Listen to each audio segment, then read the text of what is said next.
খিদে পেয়েছে, দুধটা আনতে বলো। তাই তো, আমার বাচ্চা খিদে পেয়েছে, শুনতে পাচ্ছ না? দুধ আনতে বলো। এই পদ্ম, কথা কানে যাচ্ছে না? শুনতে পাচ্ছিস না আমার ছেলের খিদে পেয়েছে? নিয়ে তাড়াতাড়ি খা। বাবা তুই দাঁড়িয়ে আছিস কেন? বস বস। পা তুলে বস, পা তুলে বস। এই যে জমিদার মশাই চলে এসেছি। আপনারা আজ এখানেই খাবেন? হ্যাঁ, খাবার ঘরের আলোটা কম, তাই আমরা আজ এইখানে বসেই খাবো। নে বাচ্চা, নে।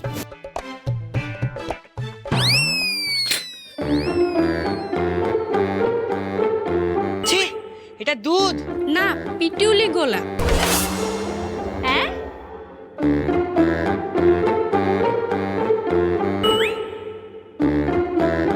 ওমা, এইটা দেখছি শুকনো কই। এর মধ্যে না আছে দুধ আর না আছে কলা। তোর এত বড় সাহস, তুই জমিদারের ছেলেকে পিটুলি গোলা খাওয়াস? এই কে কোথায় আছিস? শুলে চলো ওকে। আমার দোষ নয় গো জমিদার মশাই, আমি তো ওই 7 পাও দুধ তুলে রেখে দিয়েছিলাম কাঁসার কলসিতে। এখন সে এখানে গিয়ে দেখি না আছে 1 ফোঁটা দুধ, ঘরে না আছে একখানা কলা। সব যে কোথায় উদা হয়ে গেল মা মনসাই জানেন।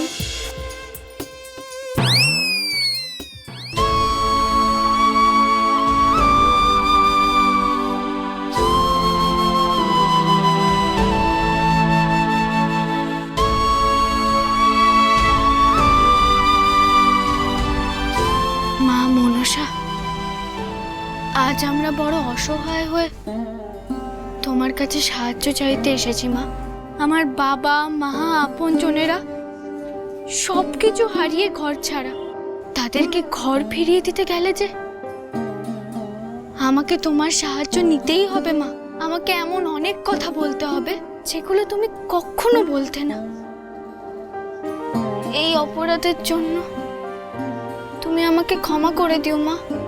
তুমিও তো মা, তোমার সন্তানেরা ঘর ছাড়া হয়ে মাঠে ঘাটে পড়ে থাকুক, সেটা তো তুমিও চাও না। আমাদের শক্তি দাও মা, আমাদের পাশে দাঁড়িও।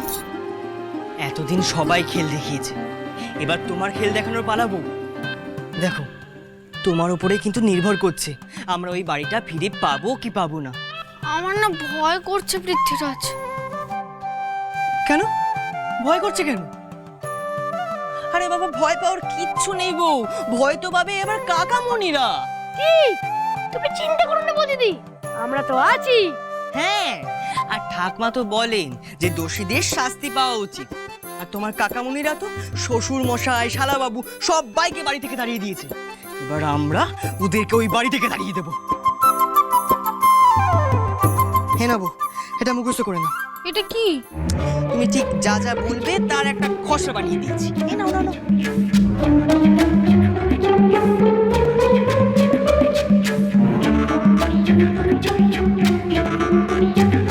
এ কি লিখেছেন পৃথ্বীরাজ?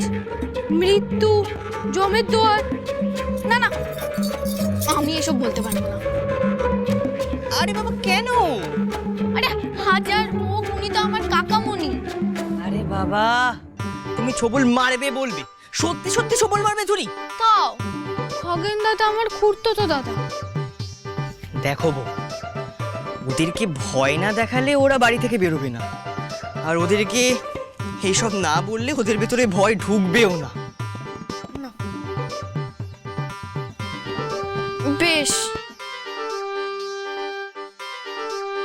তুমি আমাকে ক্ষমা করো মা মনসা। বউ, একটা কথা বলবো? কি? তুমি যদি সাপ হতে না, তাহলে তোমার জল ডোরা সাপ হতে পারতে, কারণ তোমার মধ্যে তো বিষের বউ নেই। আর আমার কুয়ো তো কাল কি উঠে সাপ, ওর নিঃশ্বাসে বিষ আছে।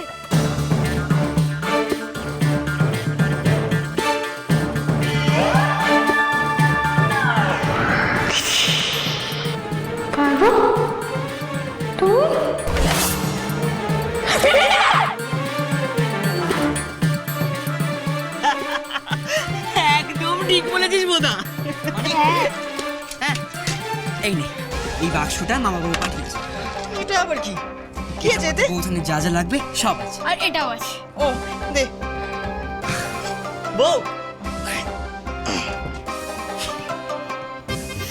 জয় মা মনসার জয়, জয় মা মনসার জয়, জয় মা মনসার জয়, জয় মা মনসার জয়, জয় মা মনসার জয়।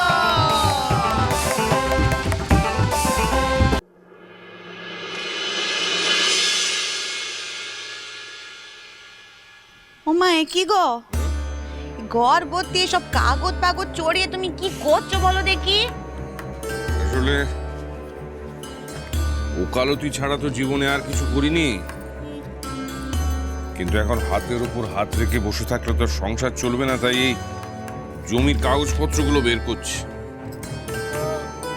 কি করবে গো এগুলো দে? এই এতদিন তো ভাগ চাষিদের দিয়ে চাষ করাতাম, এবার ভাবছি যে আমি নিজেই চাষ করব। ওমা সে কি, তুমি তো এমন কাজ কখনো করোনি গো, তুমি পারবে? পারতে হবে বড় গিন্নি, সংসারে এতগুলো পেট চালাতে গেলে সেটাও পারতে হবে। আসবো তালি মশাই। কে?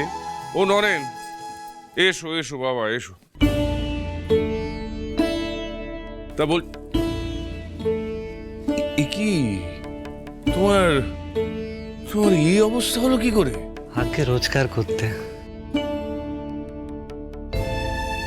দাদা, আজকে লাহিড়ী বাবুদের গুদামে মোটের কাজ করে কটা পয়সা পেয়েছি। আমার প্রথম রোজগার, খুব আনন্দ হচ্ছে আপনার হাতে তুলে দিতে পেরে।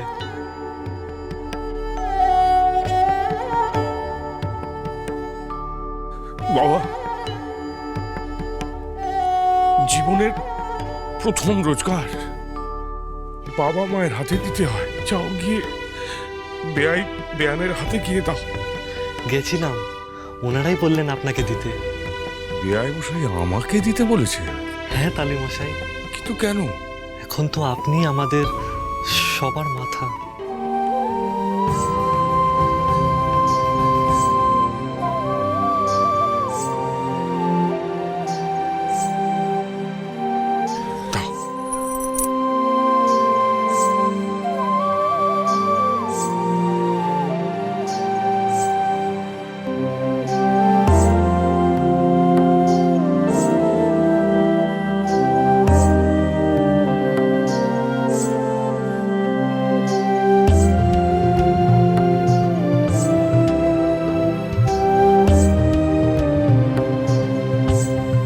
মেজো খোকাটা হঠাৎ করে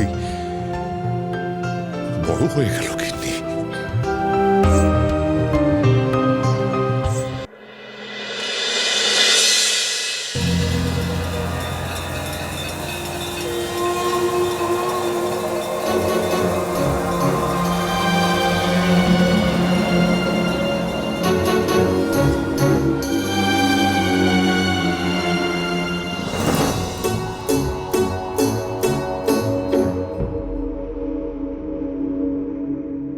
কাকুন, কে?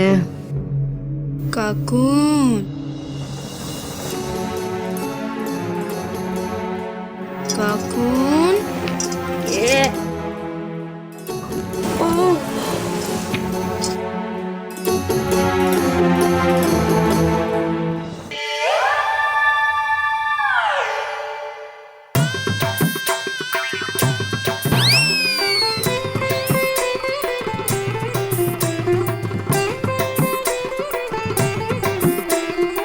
চিনতে পারছিস না আমাকে?